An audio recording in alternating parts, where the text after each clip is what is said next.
ஒரு நண்பரோட ஒரு வீடியோன்னு பார்த்தேன், நம்மள மாதிரி பிக் பாஸ் ரிவ்யூ பண்றவர். அப்ப அவர் சொல்றாரு என்னன்னா, மக்கள் நீங்க ஏன் விஜய் சேதுபதி அவர்களை பத்தி நெகட்டிவிட்டியா வீடியோ போடுறீங்க அப்படின்னு கேட்கக்குள்ள அவர் பதில் சொல்றாரு, சோசியல் மீடியால போற விடயங்களை தானே பேச முடியும் அப்படின்னு. ஆக்சுவலா இப்ப சோசியல் மீடியால பெய்ட் போர்ட்ஸ், சௌந்தர்யாவோட பெய்ட் போர்ட்ஸ், ஜாக்லினோட பெய்ட் போர்ட்ஸ், பெய்ட் பிஆர் இவங்கெல்லாம் நிறைஞ்சிருக்காங்க. இப்ப நம்ம யூடியூப்ல ஒரு கம்யூனிட்டியில உங்களுக்கு பிடித்த போட்டியாளர் யாரு அப்படின்னு நம்ம ஒரு 5 பேரை கொடுத்தா கூட அதுக்குள்ள ஒருத்தன் ஒரு 10 ஃபேக் ஐடி ஜிமெயில் ஐடியில சௌந்தர்யாவுக்கு ஓட்ட போடுவான். அப்ப நம்ம கேட்கறதுல அர்த்தமே இல்லை. அப்ப சோசியல் மீடியாவில் இப்ப போலியான அப்படியே தான் போய்கொண்டிருக்கு. அப்ப அதை புரிந்து கொள்ளாம பல பேர் விஜய் சேதுபதி அவர்களை அட்டாக் பண்றது கோமாளித்தனமா தான் இருக்கு. சரிங்களா? சரி, இந்த வீடியோல பார்க்க போற விடயம் சாச்சனா அவர்களுக்கு விஜய் டிவி செய்த பச்சை துரோகம். அது கிளியரா தெரியுது.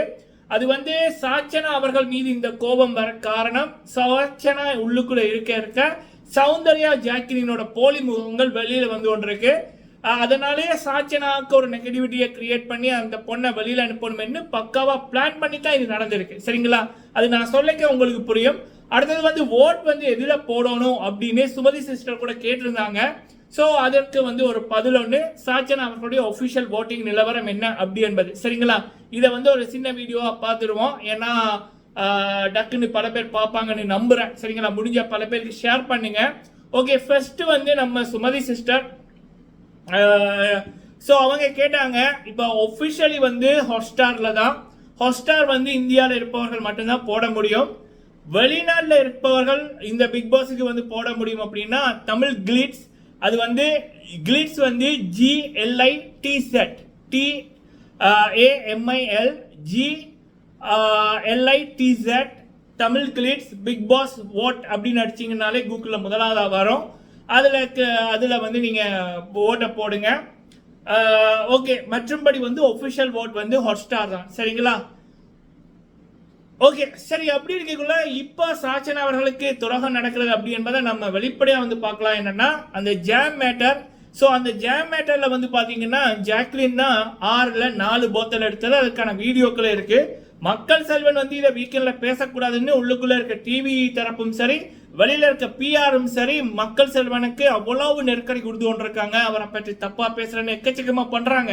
இது எல்லாத்தையும் விட முக்கியமான ஒரு விடயம், பொதுவா ராஜா ராணி டாஸ்க் அப்படின்னா அங்க ராஜாவா அல்லது ராணியா வயதுல மூத்தவர்களை தான் போடுவாங்க, இல்ல நல்லா பண்ணக்கூடிய நபர்களை தான் போடுவாங்க, எக்ஸ்பீரியன்ஸ் ஆன பீப்புளை தான் போடுவாங்க.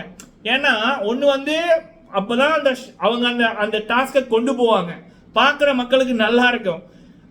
அப்படி இருக்கக்குள்ள இங்க பாத்தீங்கன்னா இவங்க சாச்சனாக்கு வாண்டடா கொடுத்திருக்காங்க. அப்படின்னா சாச்சனாவை காலி பண்ணணும் என்ற எண்ணத்துல தான் கொடுத்திருக்காங்க. சரிங்களா? இவன் போன பிக் பாஸ் 6ல ரோபர்ட் மாஸ்டர் ராஜாவாவும் ரக்ஷிதா ராணியாவும் இருந்தாங்க. ஸோ அவங்களுக்கு அனுபவம் இருக்கு, எக்ஸ்பீரியன்ஸ் ஆன நபர்கள், வயதில் மூத்தவர்கள். ஸோ அப்போ கரெக்டாக இருந்துச்சு. சீசன் 4 நினைக்கிறேன், அதுலேயும் கரெக்டாக தான் பண்ணியிருந்தார்கள்.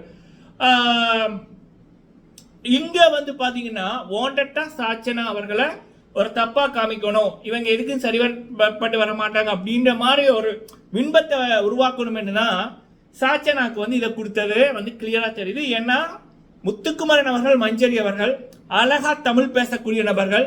அவங்கள ராஜா ராணியா போட்டிருந்தா இந்த நேரத்துக்கு இந்த ஷோ எங்கேயோ கொண்டு போயிருப்பாங்க. முத்துவோட லீடர்ஷிப் வேற மாதிரி இருக்கும், அவரோட கிரியேட்டிவிட்டி வேற மாதிரி இருக்கும். ஆனா இதெல்லாம் பண்ணாம சாச்சனாட்ட அந்த இதை கொடுத்ததே இந்த வீக் அந்த பொண்ணை வச்சு செய்யணும், ஒரு நெகட்டிவிட்டியில அவங்கள வெளியில அனுப்பணும் என்றுதான். இதற்கு காரணம் நடுவில் பாத்தீங்கன்னா அந்த கிரியேட்டிவிட்டி டீம் எல்லாம் இதற்கு முதல் இருந்தவங்க மாற்றப்பட்டு இதற்கு பழைய சீசன்ல இருந்த நபர் போடப்பட்டது. நமக்கு வருகின்ற 100% தகவல்களின்படி அந்த பழைய நபர் இப்ப ஒருத்தவங்க போனாங்கல்ல, இப்ப இதற்கு முதல் இருந்தவர் நீக்கப்பட்டு போட்டு இதற்கு முதல் சீசன்ல வேலை செஞ்சவங்க போடப்பட்டிருக்காங்க. அவங்க சௌந்தர்யா ஜாக்லினுக்கு வேண்டப்பட்ட நபர்கள் தான். இந்த சோசியல் மீடியா ஃபுல்லாவே சௌந்தர்யாவோட பிஆர்ஸும் ஜாக்லினோட பிஆர்ஸும் தான் நிறைஞ்சிருக்கு. அப்ப அந்த 2 பேருக்குமே ஃபர்ஸ்ட் தடையா இருக்கிறது சாச்சனா. ஏன்னா முத்து வேர்சஸ் சௌந்தர்யா, முத்து வேர்சஸ் ஜாக்லின் அப்படின்னு வரைக்குள்ள அங்க சௌந்தர்யாவோட ஃபேஸோ இல்ல ஜாக்லினோட ஃபேஸோ எக்ஸ்போஸ் ஆகல. ஆனா சாச்சனா வேர்சஸ் சௌந்தர்யான்னு ஃபைட் எல்லா இடத்துலயுமே சௌந்தர்யா அவங்களோட போலித்தனத்தை இழந்துருவாங்க, உண்மையான முகத்தை காமிச்சிருவாங்க. அப்ப சாச்சனா உள்ளுக்குள்ள இருக்க சௌந்தர்யா காப்பு இப்பயே ஓட் கம்மியாச்சு. ஒஃபிஷியலி இந்த சௌந்தர்யாவும் சரி ஜாக்லினுமே சரி ஃபர்ஸ்ட் செகண்ட் அண்ட் தேர்ட் 2வது 3வது இடத்துல கூட வர முடியல. அப்படி இருக்கக்குள்ள சாச்சனா இன்னும் இருந்தாங்க அப்படின்னா கண்டிப்பா அவங்களுக்கு இன்னும் பாதகமா அமையும் என்பதற்காகவே இது பக்காவா பிளான் பண்ணி எல்லா வேலையும் நடந்து கொண்டிருக்கு. சரிங்களா, இது ஒரு பக்கம். சரி, சாச்சனாக்கு ஓட் வந்து வரலையா அப்படின்னா இந்த அன்அபிஷியல்ல தான் அவங்க கடைசியில இருக்காங்க. ஒபிஷியலி எனக்கு தெரிஞ்ச வரைக்கும் அவங்க சேஃபான இடத்துல தான் இருக்காங்க. சரிங்களா, இப்ப வரைக்கும் அவங்களுக்கு கீழே வந்து வர்ஷினி, தர்ஷிகா, ஆனந்தி இப்படிப்பட்ட நபர்கள் இருக்காங்க. டபுள் எவிஷனா இருந்தா கூட அந்த 2 நபர்கள்லாம் போகணும் உண்மையா. சரிங்களா, ஆனந்தியை ஆல்ரெடி எப்பயோ வெளியேற வேண்டியவங்க, அப்ப அவங்கள காப்பாத்தி இருந்தாங்க. வேணும்னா அதுக்கு பதிலாக இப்ப ஆனந்தியை வெளியில அனுப்பலாம்.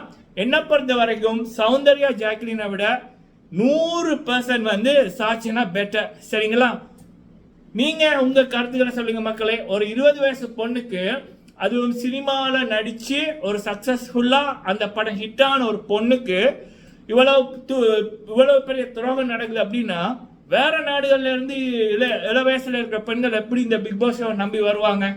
ஜனனி அவர்களுக்கும் இதான் நடந்துச்சு. நல்ல வேலை அவங்க செய்த நல்ல விடயங்கள் புண்ணியம் வந்து அவங்களை இப்ப டாப்ல வச்சிருக்கு.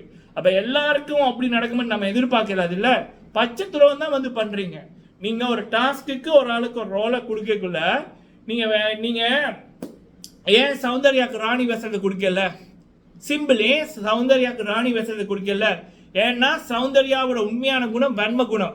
அப்ப சௌந்தர்யாவுக்கு ஒரு பவர் கிடைச்சதுன்னா அந்த அம்மாவோட வன்ம குணம் அப்படியே வெளியில வரும். அவங்க வந்து வேலைகள் வாங்குவாங்க, பயங்கரமா செய்வாங்க. அப்ப அது சௌந்தர்யாவுக்கு ஒரு நெகட்டிவிட்டியா போகும். அப்ப ஜாக்லினுக்கு ஏன் வந்து ராணி இதை கொடுக்கல? கண்டிப்பா அந்த அம்மாவோட போலி முகம் வெளியில வரும். ஸோ இதெல்லாமே பக்கா பிளான் மக்களே. சாச்சனா அவர்களை ஒரு நெகட்டிவிட்டியில காமிக்கத்தான் பிக் பாஸ் டீமும் சரி விஜய் டிவியும் சரி பக்காவா பிளான் பண்ணி போடப்பட்டிருக்கு. ஆல்ரெடி இவங்களுக்கு விஜய் சேதுபதி அவர்கள் மேலேயும் இப்ப காண்டில் இருக்காங்கன்னு கேள்விப்பட்டேன். ஏன் அப்படின்னா இவங்க எதிர்பார்த்தது சௌந்தர்யாவை ஜாக்லினை அவர் மாசா வீக்கெண்ட்ல புகழுவாரு, அவங்கள மாசா காமிப்பாரு அப்படின்னு. ஆனா மனுஷன் நேர்மையா பண்றாரு, யார் டிசர்விங்கோ அவங்கள கரெக்டா கொண்டு போய் கொண்டிருக்காரு. அது இவங்களுக்கு பிடிக்கல. எல்லாமே சேர்ந்து நடத்துற ஒரு இதுதான் இப்ப நீங்க பார்த்து கொண்டிருக்கு. சரிங்களா, ஏன்னா பல பேருக்கு ஒரு கேள்வி இருக்கும். முத்துக்குமரன் இருக்காரு, மாஞ்சரி இருக்காங்க, ஏன் தீபக் இருக்காரு. ஸோ ஈவன் அருண் கூட ராஜாவா வந்து பண்ணியிருப்பாரு. கேப்டனா அழகா பொறுப்பேற்றி நடத்தினவர் ராஜாவா பண்ண மாட்டாரா? சரி, அப்படி இப்படியான நபர்கள் இருக்கக்குள்ள ஏன் இங்க இவ்வளவு தூரம் இது நடந்துச்சு? ஆனந்தி இருக்காங்க, ராணியா போட்டிருக்கலாம். ஸோ இது வந்து சாச்சனாக்கும் விஜய் சேதுபதி அவர்களுக்கு ஒரு கெட்ட பெயர் ஏற்படுத்தணும் என்பதற்காகத்தான் இந்த வேலைகள் வந்து நடத்தப்பட்டது. சரிங்களா, நீங்க உங்களோட கருத்துக்களை சொல்லுங்க. வீடியோ பிடிச்சிருந்தா லைக் பண்ணுங்க. நன்றி.